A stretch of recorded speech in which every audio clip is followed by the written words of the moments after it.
तो यहाँ पे जस्ट ऊपर गया और वीक आउट किया और कैंडल फिर से नीचे फॉर्म हो रही है। अगर इस कैंडल के नीचे ये कैंडल फॉर्म हुई, अगर इस कैंडल को ब्रेक करता है तो मैं फिर से री एंट्री लूँगा इस ट्रेड में।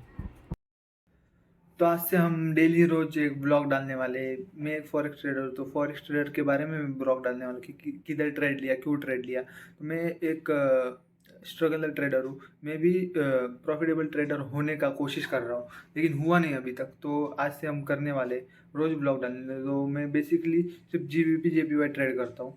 तो चलो चार्ट पे देखते, कुछ लेवल मार्क कर लेते और फिर ट्रेड बनता है तो प्लान करते। तो लेवल मार्क करने के लिए हम पहले 1 आवर पे जाते हैं। 1 आवर पे गए तो यहाँ पे एक स्ट्रॉन्ग सपोर्ट दिख रहा है, इसको मार्क कर लेते हैं। अगर इसके नीचे ब्रेक किया, इसके नीचे अगर प्राइस ने ब्रेक किया तो हम सेल लेंगे। और एक और ऊपर के साइड में मेरे को ये दिख रहा है, ये वाला स्ट्रॉन्ग रेजिस्टेंस। अगर इसके ऊपर प्राइस ट्रैवल करता है, ब्रेक करने की कोशिश करते हो, हम इधर बाय लेंगे। ये सिंपल सा सेटअप है अपना। 15 मिनट पे जाते हैं, लेवल को अच्छे से कर लेते हैं। ये इधर, ये इधर, देखते ही क्या होता है। अगर ब्रेक हुआ, ट्रेड मिला तो यहाँ पे एक सेटअप बन रहा है हमारा। अगर ये कैंडल बुलिश फॉर्म हुई, बुलिश क्लोजिंग दिया, तो मैं यहाँ पे बाय करने वाला। टारगेट यहाँ तक का रहने वाला है और ऐसे इसके नीचे का रहने वाला है। अगर फॉर्म हुआ, जो मैंने पहले बताया था, अगर ये कैंडल बुलिश फॉर्म होगी तो हम एंट्री लेंगे। वो नहीं हुआ तो एक और सेटअप बन रहा है। अगर ये ब्रेकआउट हुआ है, लेकिन कन्फर्मेशन का वेट करता हूँ मैं हर बार। अगर ये कैंडल कन्फर्मेशन देती है, हमें ये बुलिश फॉर्म होती है, बेरिश फॉर्म होती है, तो मैं यहाँ पे एंट्री करूँगा। अगर ये बुलिश फॉर्म होके यहाँ पे क्लोजिंग दी, यहाँ तक की किधर थी, इस EMA के ऊपर, तो मैं बाय का लूँगा, बाय का ट्रेड लूँगा। तो ये ब्रेकआउट हुआ और यहाँ पे इसने कन्फर्मेशन दिया, इसलिए मैंने यहाँ पे एंट्री की।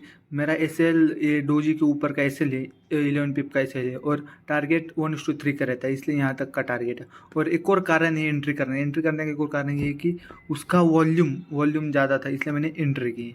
तो इस ट्रेड में मैंने फिर से री एंट्री की है। इसका कारण ये कि इसको ब्रेक किया है और वीक आउट हुआ था, इसलिए मैंने यहाँ पे फिर से री एंट्री की है। देखते टारगेट हिट होता है कि SL हिट होता है वो। तो मैंने जो दूसरा ट्रेड यहाँ पे पंचअप किया था, उसका भी SL हिट हो चुका है। और अगर फिर से टारगेट SL हिट हुआ तो भाई मेरी कुछ गलती नहीं थी।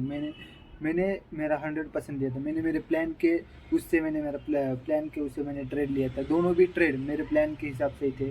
ये मार्केट ने मेरा SL हिट किया है, इसलिए मेरे को कुछ निराश होने की ज़रूरत नहीं। आज SL हिट हुआ है, कल टारगेट हिट होगा। इसलिए कभी भी आपने, अगर आपका पूरा 100% है कि, या फिर आपने प्लान के हिसाब से ट्रेड लिया है, तो दुख होने की कोई ज़रूरत नहीं, क्योंकि हमने अपना 100% दिया है। तो आज के लिए लंदन सेशन के लिए बस हो गया।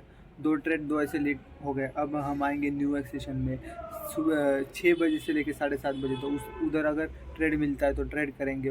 तो अभी न्यूयॉर्क सेशन स्टार्ट हुआ और मेरे को एक अच्छा सेटअप मिल गया है। 5 EMA का सेटअप है। अभी जस्ट न्यूयॉर्क सेशन स्टार्ट हुआ और मेरे को एक सेटअप मिल गया है, तो आपको दिखाता हूँ क्या है वो सेटअप। तो ये सिंपल सा सेटअप है। ये इधर रिजेक्शन कैंडल में डोजी बना, उसके बाद एक बेरिश कैंडल बने। अच्छा, तो मैंने इधर एंट्री कर दी। टारगेट 1:4 का रहता है, क्योंकि न्यूयॉर्क सेशन में वॉल्यूम ज़्यादा रहता है और ज़्यादा मूवमेंट रहता है, इसलिए 1:4 का टारगेट रहता है। जो मैंने ट्रेड लिया था, जो मैंने आपको बताया था, उसका मैंने SL अभी कॉस्ट टू कॉस्ट पे रखा है, क्योंकि 1:2 हिट हो चुका है। अगर 1:2 हिट हो गए तो मेरा SL ट्रेल करता है माई स्ट्रेटजी, इसलिए मैंने कॉस्ट टू कॉस्ट पे रखा है। तो अभी मैं नहा के आया, क्योंकि मेरा वो डेली रूटीन है कि रात को सोने से पहले मैं नहाता हूँ। तो जो मैंने वो ट्रेड लिया था, वो उसका टारगेट हिट हो चुका है। तो देखते हैं कैसे हो।